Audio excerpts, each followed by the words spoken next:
many of us face immense challenges in our lives. I want to uncover secrets and principles to building a life filled with purpose, not weighed down by hardship. I'm Kirsty, your host in this journey. Each episode, I'll be talking to different people, sharing their stories and practical steps to help us to design a life that we love.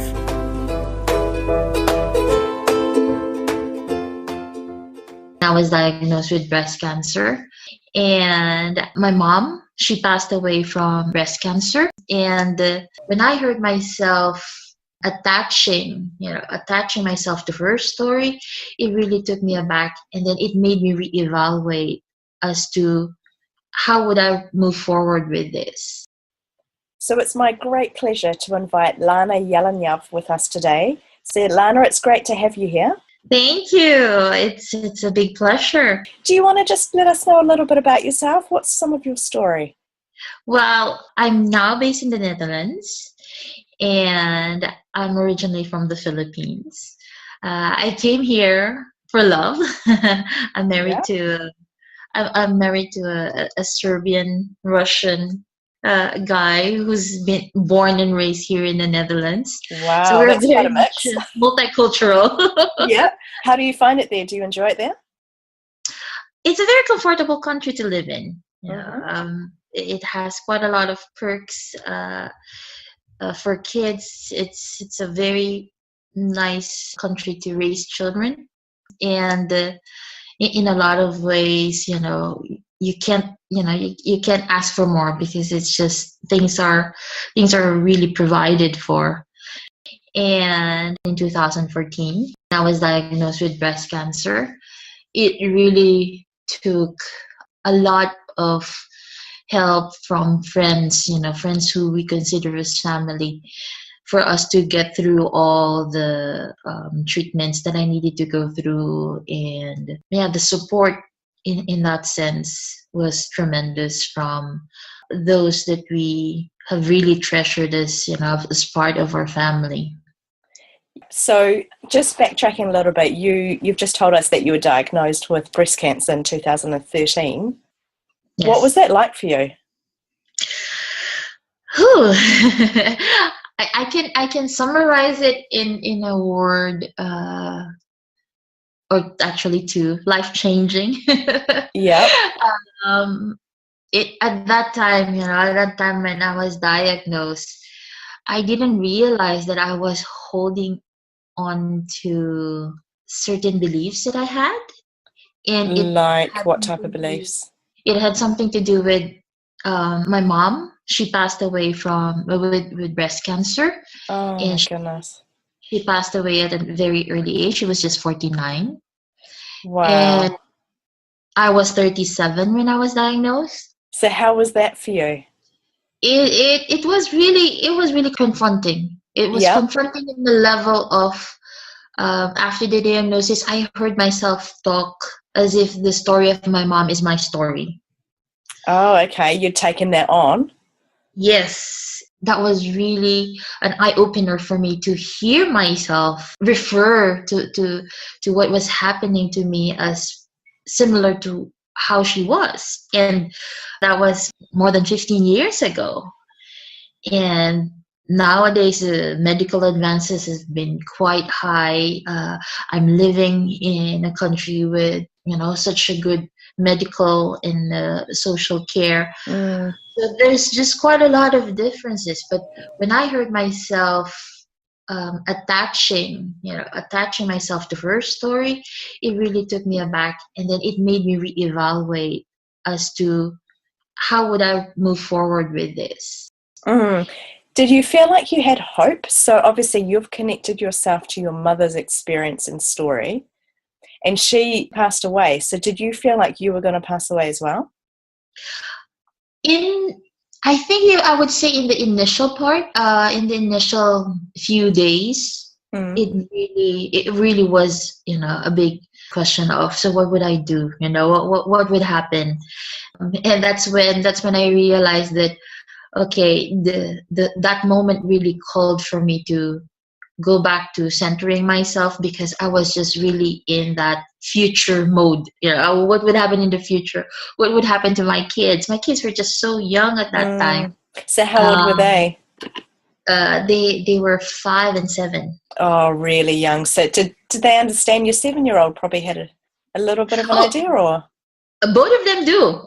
We've been very vocal about everything. Mm-hmm. We took them to the hospital. They saw most of the rooms that I went in for surgery. So Mm-hmm. they know a lot about the process. And at one point our kids had death as a normal theme in the family. Oh, wow. My our son even told his father, when you die, can I have your laptop?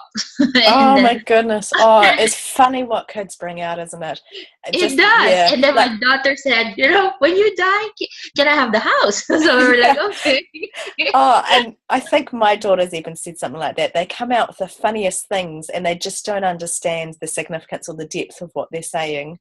And, Yeah. all you can do is laugh and move on. You can't dwell on it. But, oh, how funny. So they were very aware of what was happening for you. They were aware of everything, and we wanted it like that, because that was also one of the things that I realized, how different it was from how I was approaching it from my mom. When she was diagnosed, she wasn't as open as to what is going on with her. We didn't really, didn't really have an opportunity to know what she was thinking, how she was feeling, what she needed at that time. And for me, that was the part that I said, okay, I want to really change that. And that was why I was very much open with what was going on with me. I blogged about it. I had Facebook updates about how my day was, because it was for me something that I need to process for myself. At that time, it was also, I was very fortunate that I was taking nonviolent communication courses, or NVC. Okay. And, Do you want to expand a little bit more about what that is? well, NVC is a manner of communicating with yourself and others. It's a tool for communication. It's based on listening and speaking empathically to another person. And it's very deeply rooted to understanding your needs or the other person's needs, and sharing that in the dialogue process. So it's really looking at, the basic questions of what are you feeling, and what is it that you need, or a good, what I like to ask myself is, what is alive in you? So that has been tremendously helpful when I was going through chemotherapy, because it really helped me to check in with myself, which is something I never knew, and I never knew how to do it. And this is, coming from, I have a psychology background as well. So for me, it was like, okay, how come we weren't taught to check in with ourselves? So I learned that, I had to learn that through the process of connecting with myself, giving myself space, holding space for myself. So all these tools and techniques was because of the NVC training that I did. So you talked a little bit about how you were doing the blogging and the Facebook updates, and then you Yes. talked about this NVC training and the way that you're communicating with yourself. How difficult was that in the beginning? Was that quite hard to open up and to be vulnerable, to be public about what you're going through?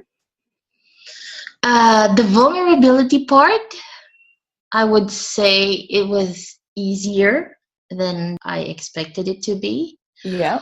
What didn't come as easy is the receiving part. So the way that people responded to what you're saying? Yes. Right. I'll give a good example. Because I was learning how to set my boundaries for myself. So there was even a post that I wrote on how to connect with me while I am in chemotherapy.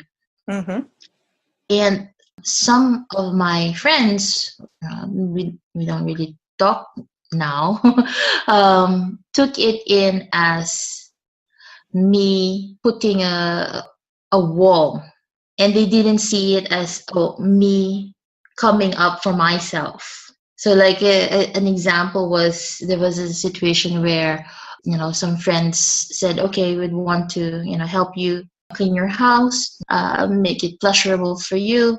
But at that time, my need was space. Right. The last thing you want is people to come into your space at home and to help you. Exactly. In that way, it's like I appreciate the help, but not on that specific strategy. So for someone who is going through breast cancer, or perhaps somebody who's supporting somebody going through it, what sort of ways would you suggest that the communication can go? What are some ideas of how the person who's going through can communicate? Is there anything you learnt from the way that you did it that you would suggest not to do, or ways that people could do? It sounds like you've been through quite a learning curve in that. Yes, I have. One of the things, probably I can share the link later on with you. Yep. I saw this very, very wonderful diagram on how to connect with people when they are undergoing difficult situations in life. Yep. And in essence, the main premise is you don't dump in the inner circle if you're not part of the inner circle. So like, say, for example, between a relationship between my friends and me, if they have, if they're processing things related to my diagnosis, it would be helpful for them not to dump it on me. Right. Yeah. To give you a little bit of space, and you're probably not the point to go to at this stage. Exactly. Go find someone else to talk to. Exactly. So you look for, others that are outside of the inner circle to share what is going on with you. Yeah. And in that sense, that is, that one was very crucial for me, because then it also helped me to say, wait a minute, I'm not available for you right now, and perhaps it's best for you to look for somebody else to share this stuff with, because I'm very much busy attending to me. Exactly. You're trying to get better. You're trying to get back on your feet. So at any point through that, did you feel selfish, or did you think that other people considered you selfish by prioritizing your own needs first? Yes. At first, it was really a really big reframing for myself, because like what I said, I grew up in the Philippines. It's a Catholic country, and the culture is very much rooted to being extended, extended families. So you always grew up with a we mentality. Yeah.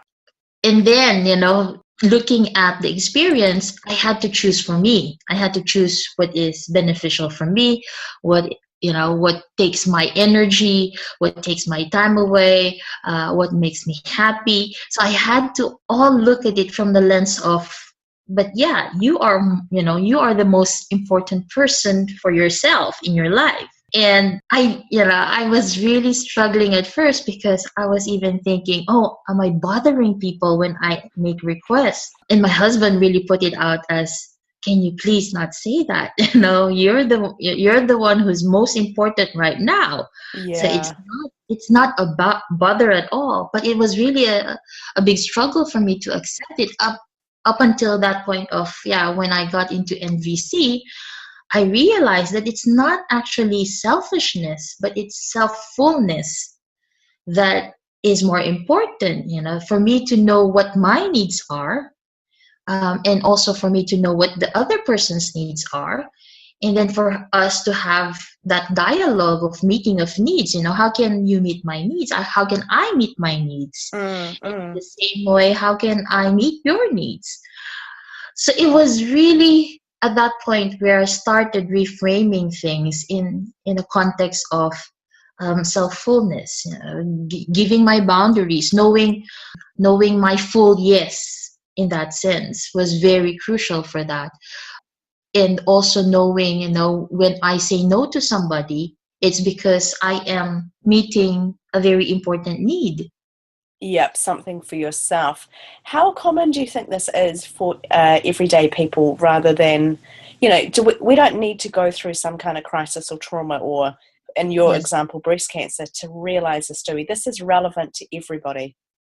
Definitely.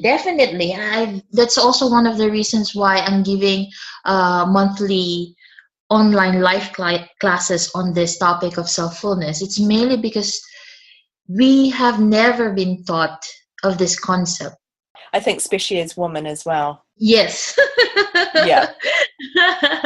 Definitely. Yeah, I can't count how many times I've had this conversation with people. You know, we try to see it as, it is our responsibility to do everything. Yeah. When in fact, true, there is, that we have a responsibility, but we also have a responsibility to ourselves. And that's what we forget in the equation. How do we put ourselves in what is going on around us? So for me, the core themes, that are in my life right now is how, my presence, how do I own the energy that I bring in the room? How do I own my presence when it comes to my relationships? Very crucial for me is also intentionality.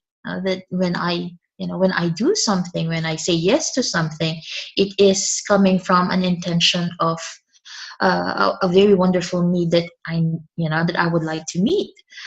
So this has really shifted, and I see that a lot of women struggle with this because, culturally we were never taught to practice self-fullness. We were always told that, oh, if you do this, you're selfish, or if you then go to the other extreme of being selfless. When in fact the middle ground is that, when you're self-full, you're capable of meeting your needs and the needs of others. I love what you're saying, and I totally agree with it. How much do you think that the actions that we have today and the things that we fill our lives with now, and that even includes some of those mindset things you're talking about being self-full and putting ourselves first in situations, how much do you think all of that can change our future? I would like to reframe that question. Sure, you go ahead. I would like to reframe that question to how it would change us in the now. Because that is for me the biggest learning of amidst everything, amidst everything that happened to me, happened to my family. The most important time is the now. And we get so lost with patterns of behavior that we think of, oh, okay, how would the future be? But probably for me, what is most crucial to ask is how can it affect the now, the moment. And how I see self-fullness is I'm more inclined to be observant with how I am feeling, with how I am doing, with what it is that I need because of this practice. I have regular check-in moments with myself. I don't have to ask someone else to ask me, how are you doing? Because I do that for myself. Yeah. And this is a very different way of being with oneself. I see it as it's very crucial in how we are with the now, that everything is put in a different lens, I would say. Do you think there is the need to be connected with our future in some form? I see the connection to the future is more of I wouldn't say it's not an assurance, but it gives us hope, as to how the future would be. I can give you a very good example. One of the most painful questions that I was asked when I was going through the breast cancer treatments was coming from my daughter. And she asked me, Mama, will I get it too? Oh, wow. How did you manage with that? How did you answer? This is where I say I'm very much grateful to have this understanding of self-fullness, because my old pattern, my old me would have said, oh, don't worry about that. Um, uh, God will, what's this? God will help us. So I would put it as shoving her fears away, Right. Yeah. shoving her worries away, Rather than addressing the question. rather than addressing the Yeah. question, and also rather than sharing with her what is going on with me. So when she asked that, I really took the time to wait a bit and check in with myself for what would I want to to give as an answer to her. And that's when I heard myself say, you know what, I don't really know. Nobody knows. What we do know is technology, when it comes to cancer treatment, is just skyrocketing. There's quite a lot of new information going around, and who knows, what will be life at that time. And how did she respond to that? I would say she was very much reassured. Really? Even though you haven't actually given her a positive answer, you haven't comforted the question, she was still feeling reassured because you were being honest with her. She felt reassured because we also said that we don't know what will happen, but what we do know is whatever happens, that she'll have the support and the love and the care that as much as we can give to her. Yeah. And I think that's the reason why I really like the practice of checking in, before responding. Because if I think about how my old patterns of language would be, it would really just be to, it's like patching the wound with a Band-Aid and not really treating it. Yeah. And that's how I see it. That's being with her at that moment also allowed me to share with her that my own worries, that I also don't know, that I have that as well, and it's not just her, but I also have that. Yeah. So there must have been times when you were feeling quite dark, and you sound very positive now, but I'm sure it was very, very difficult to accept what was happening at some points and to see how it can all turn around. Tell us about some of the hardest parts. At what point did you really break on the inside or think that this is not fair? One of the things that most of the people that knew me would say that I was very strong during the entire process, during the entire ordeal. I would always reply that I really didn't think that I was strong. I was surviving. That's how I see it. That whatever it is that I was facing at that point was on survival mode. So whatever difficulty it was with the chemotherapy, with the surgeries, it wasn't as difficult as after the treatments. When you're feeling better, or in that immediate recovery after a surgery? No, when I was finished with the treatments.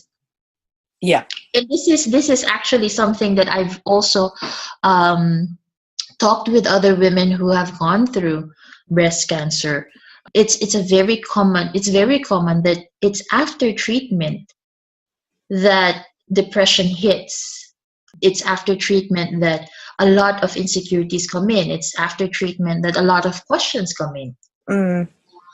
Because when you're at the treatment stage, all focus is on you. Support from the medical field, support from the family, social service if you need. But after treatment, when you're given you have a clean slate now, we'll see you after 1 year. Yeah, and then suddenly it's quiet. Suddenly it's quiet. Yeah. And not just quiet in the sense of, the people around you. But there's also now, right, that you're not in survival mode. All the questions come in. Questions of, so what do I do now? How do Yeah. I proceed with life? Is how do I make sure that this will not come back?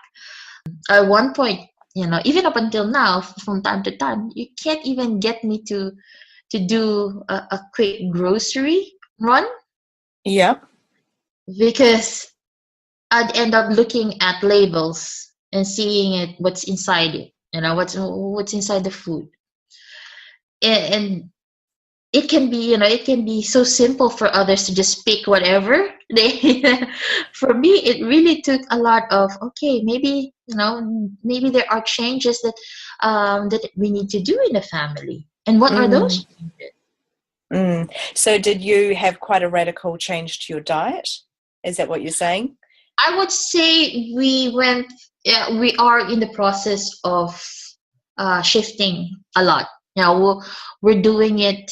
We're doing it gradually, and we also, I also have to take into consideration that I have my husband and the two kids.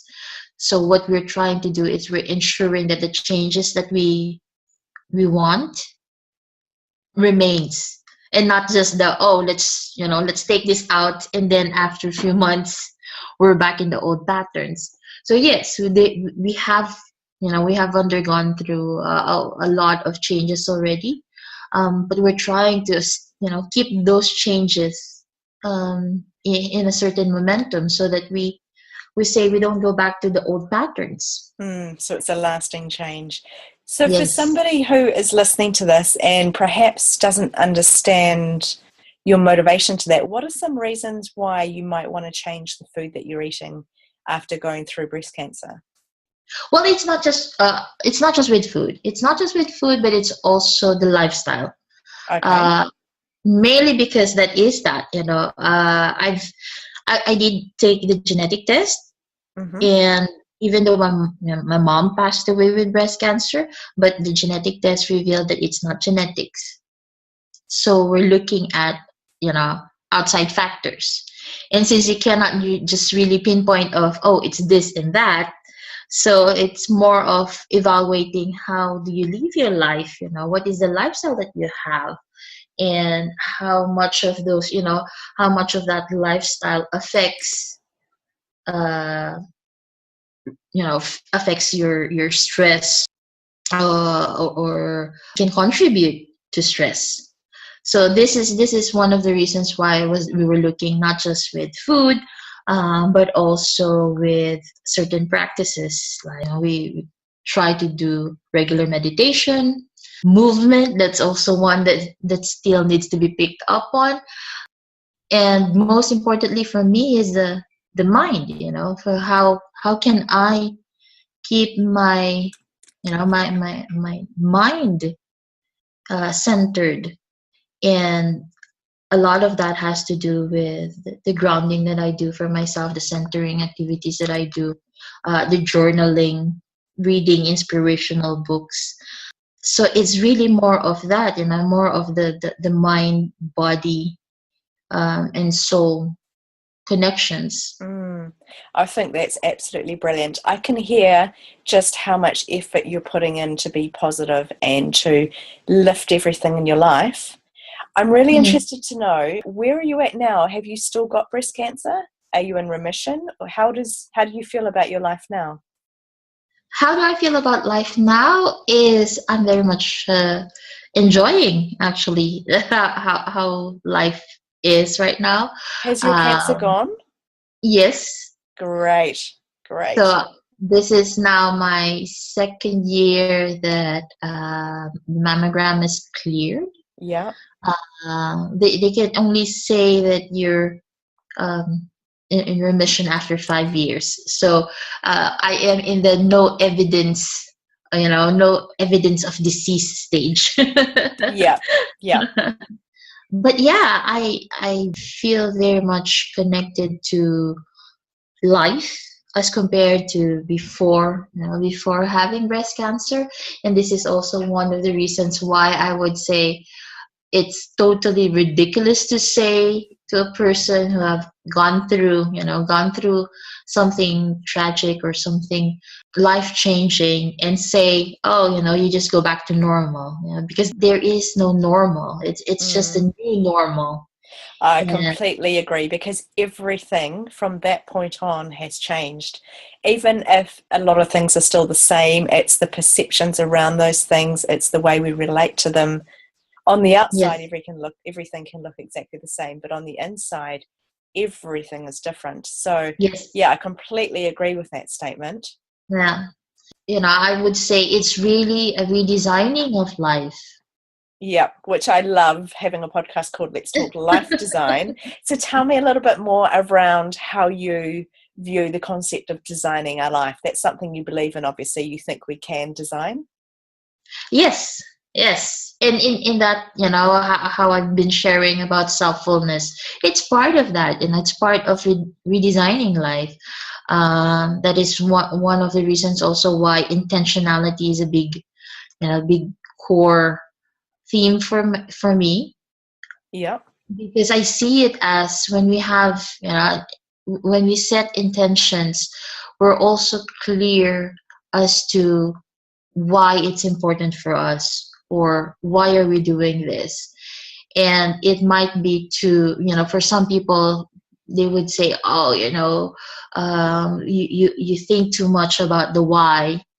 What I do see is, for most of us, a lot of our behaviors are patterns, patterns of behaviors that we saw, from when we were young, Mm-hmm. from when we were kids, and we never got to really examine why we're doing things. Mm. So for me, intentionality as a practice is very important, because then you get to see things from a fresher point of view of, say, if somebody asks you what's your favorite color, and you just say blue, and then the next question is why do you like blue? That's a hard And one to answer, isn't it? Because we have favourite colours. We like how they look. How would you answer that? So what's your favourite colour? I would say now is yellow, Yep. And why yellow? because it brings so much brightness. Oh, right. I see where you're going with that. Yeah, I love that. And that's when you see it from, oh, you understand me more when I share with you that, oh, I like yellow because you just see so much brightness, with that color, Mm. as compared to, oh, I just like it. Yeah. So there's Yeah. more connection then. Yeah. So, what is that your strongest message, that you want people to feel that they can take control of their circumstances, that they can design, they can fulfill themselves, put Yes, themselves as a priority? What are yes. the key messages? What do you want to share with the world today?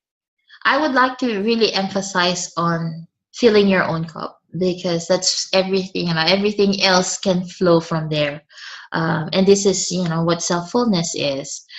I've never really understood why, when you have those in the plane, when they're talking about what to do when it's emergency, where they say, okay, if you have a child, put on your mask first. I never fully understood that until I realized what self-fullness was. And that is really putting your mask first, because then you can share, you can love, you can give from a place of overflow. And this is something that is somehow difficult for us women, but I'm hoping that for those who are listening right now, they can think about it. How are they attending to their own life mask, and how are they attending to their self-fullness? Yeah. Lana, thank you so much for everything that you have shared with us today. I know that there's lots of goodies in here, and I really hope that our conversation today will help somebody else who's either going through breast cancer or supporting somebody who's been diagnosed with breast cancer. So thank you so much for your time. Thank you Yeah. for the chance to share the message. So So if you've enjoyed this episode of the Let's Talk Life Design podcast, I would love your support to help me get these messages and conversations out there. It would mean a whole lot to me if you could either share the podcast with your friends and family, or if you could link to the podcast homepage over at letstalklifedesign.com. There's also a Facebook page which gives a little bit more story and details around the interviews as they take place, and any positive reviews or subscription on iTunes would also be amazing. I really appreciate you joining me and your support as I talk to amazing guests on our show. My heart is really that I would be a channel for others to get their messages out there, to inspire our listeners to live their best life and to learn how to implement these life design principles. Thanks again for tuning in. I'll catch you soon, where we'll uncover more strategies and steps to designing that life that we love.